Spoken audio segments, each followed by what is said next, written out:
okumala ebbanga ddemira nti ne mu kulonda kwa 2021 tasobola kwogera nammwe kubanga yali tiyagas n'amasasi. Batya nnyo okujja okwogera nammwe tubawe message era njagala kwebaza sana we bali tuyita Kisoro. Twaze nga twagala tulagire Tana naye nze nga njagala kufuna chance babulire message eno. Singa bategeeza tugenda bagamba bino ebintu tebandinzikiriza kujja. Mukati ndi wano bagambe are you ready? Number one, ekizibu kya Uganda 7 kubanga emyaka gye gyayitako dda naye teyagala abaana bato batwale Uganda maaso. Ensi zonna zigenze zikyuka zitereza ebintu byabwe kubanga balina new generation, new blood, new ideas. Museveni takkiriza kubanga yalowooza ku ye na famire ye bokka.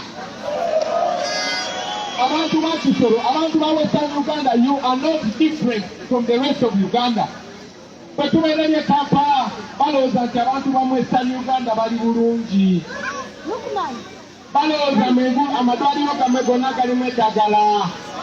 Balowooza amasomero gammwe malungi. Balowooza enguudo zammwe nnungi. Naye nayise n'atameyanda z'oluguudo tourist road olugenda paka mu Kayinga. Naye nga bamaze since 2006 baba promisinga tebalukolamu. Kakati ekyo tekisobola kukyuka until you make a statement. Bwe muvuddeyo mwenna kati enkamera si za Uganda zokka naye the whole world is focused on Kisoro. For a long time Museveni abagamba bwe Kisoro NRM ijana kujana.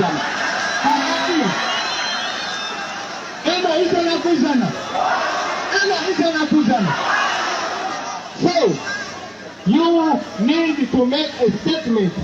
Ate mwe mwesini malungi, ate kalina amagezi, ate kaagala Uganda.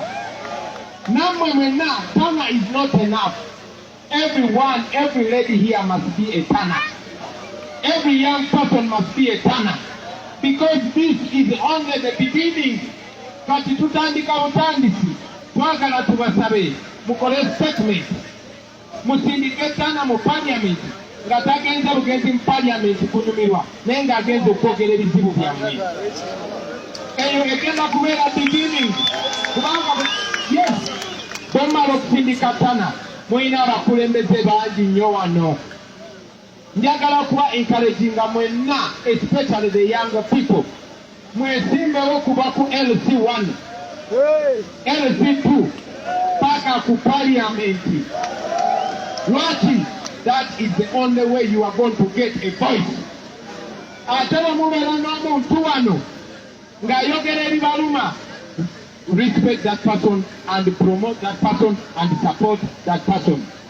Malira ddala nga mbagamba olunaku lwaleero sinze ngenda okubawa message yange. Maybe on another day nja kwogera ku Uganda empya singa nyingira mu State House mugenda kunyumirwa. Nze just emyezi ebiri egiyise nabadde wano ne tugenda mu Kayinga ne tugenda wa ne tugamba we have a very beautiful country. Singa nze mbadde president eno Kisoro eno Kisoro yandibadde nga Switzerland. You have everything. We have everything we need. Abazungu babeeyo waabwe ne bajja wano balabe gorilla ziri wano wokka mu nsi yonna. Golden Monkey ziri wano wokka mu nsi yonna. You are supposed to be rich. Lwaki temuli bagagga? Kubanga Museveni ayagala kufuga baavu. So, step number 1, make a statement. Manyi bagenda batiisatiisa. Bagenda kuleeta amagye. Bagenda kuleeta ssente. Kwaki batandise okubawa ssente. Ssente muzirye yenze mbalagi. Naye bwe mutuuka umbrella eriwa ndetera umbrella wano. Bwe mutuuka kulonda wolaba umbrella wokola ki? Wolaba umbrella wokola ki? Wala umbrella wakolaki etawano